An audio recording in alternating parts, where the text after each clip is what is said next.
everybody. It's Dr. Karen, and I am so excited to be back with you all. Thank you guys for still being here, supporting this YouTube page. Welcome to everyone that is new. I am just really, really blessed that we're here. And what has happened over the last, 5 years or so is another layer to my life. And the bottom line is when people look at me from all the areas of my testimony, which a lot of you know I have in a book, from all the areas of things that I have gone through, I'm often called a survivor.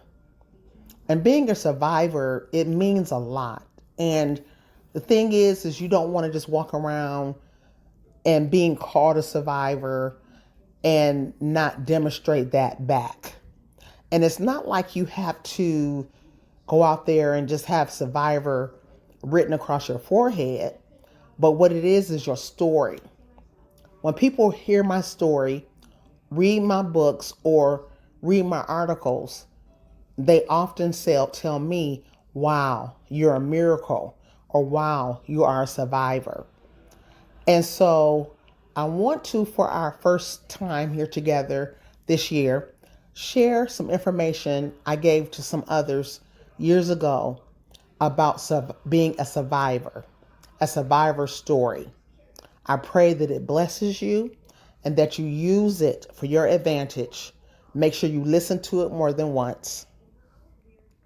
Many of us have a story of survival that we may not feel is relevant because of other stories that we hear may be of a greater magnitude, or even the fact that you have learned to live with it. Either can be harmful to our mental and emotional states and making you feel unloved, low self-esteem, self-worth, and maybe just feel as if your life just doesn't have any meaning or purpose.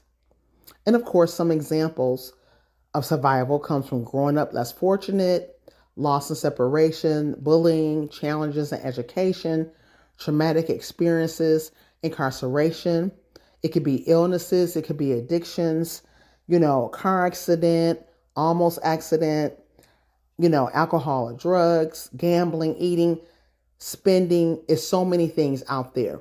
But whatever it is, if you look at yourself in the mirror and you see that you survived it, then it's important. Whatever your story of survival is not only important, but it's time to change your story and make it something that is empowering in your life. There's a time when we must not allow our testimonial or story to be our life story, which can become an excuse without us realizing it for not living in the greatness allowed to us. When we decide that the not so perfect past is a survival story, it gives you power to understand that you don't have to be afraid, intimidated, or feel low about yourself.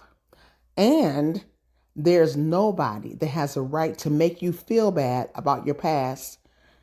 So make sure you are, as I always have been told, and I understand, surround yourself with positive energy.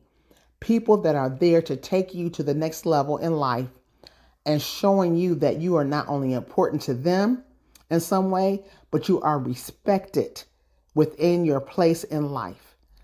And let me share some tools that I came up with that ended up really working well for me, and I've shared it with many people now for years. Number one, you never want to give up. Always find yourself moving forward. Do one positive thing in your life every day, no matter how small it seems or unimportant to others. This is about personal victories. Always look at your inner self for improvement. Always decide, no matter how hard it may seem or your time may not allow, you need to do something new for yourself. And you know right now what that is that you've been neglecting. So just take some time to do it. It could be something small, like I said. Self-care is important, and you never want to give up. The next thing, take the leadership role. You have what it takes to encourage and motivate others. You will find yourself being a mentor to others without even trying. And when I say leadership, it could be offering assistance to your team at work, at church, a religious community organization, institution, making a decision to head a project for the holidays or a special day for your family, a community group, something that takes you out of hiding and puts you in the forefront.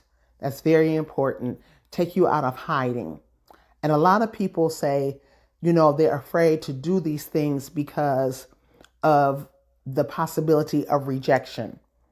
And the last 3 or 4 counseling sessions I've had, and then conversations with my personal associates, a lot of people are trying to get past this to move into their new year.